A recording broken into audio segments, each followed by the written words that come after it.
Okay, so question 9 was asking us to find the reference angles for two angles, one in degrees and then one in radians. So for trying to determine how big the reference angle is, the way we did this in your notes is the way that I still suggest that you do this, and that's to sketch a picture. So sketch what you think 262 degrees looks like. It's a little bit less than 270. And your picture doesn't have to be super accurate, but it needs to at least be in the correct quadrant. So 262 degrees is in quadrant 3. And then when we were doing reference angles, we started talking about reference triangles as well. So if you take this point on the terminal side of the angle and draw it to the x-axis, sometimes down to the x-axis, in this case up to the x-axis, you create what's called a reference triangle. And this little angle by the origin, that's the reference angle. So with the picture, you have something to compare it to have an idea of how big this angle is. It's just this part of it right here, this positive acute angle. These are always positive, always acute.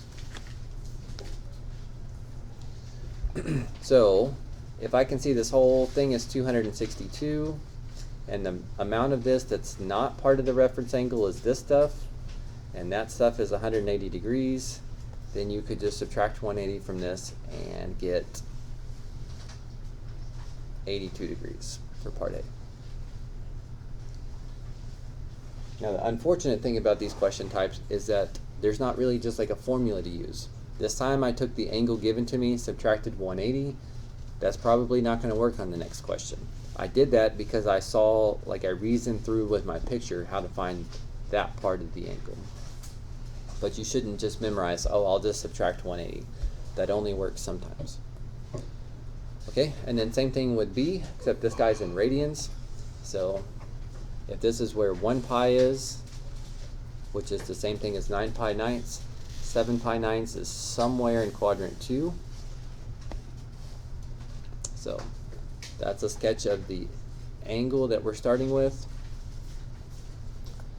So we should sketch in the reference triangle, take the point on the terminal side of your angle, draw it to the x-axis. The positive acute angle by the origin is the reference angle, and that's what we're asking you to find. So to me in this one, it looks like if I went 180 degrees, it would be too much. Well, I should be using radians, I guess, because this is in radians. But if I went pi, that would be too much. And the too much that it is this stuff. All of this, which I happen to know is 7 pi ninths. So if you get a common denominator here,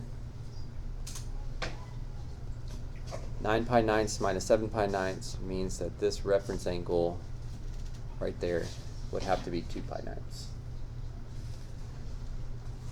So again, I think you need the picture, and then you need to compare the angle that you know, the one that you sketched, with what you're trying to find, and then try to reason through it. Sometimes you subtract 180 from the angle given to you. Sometimes you take pi and subtract the angle given to you.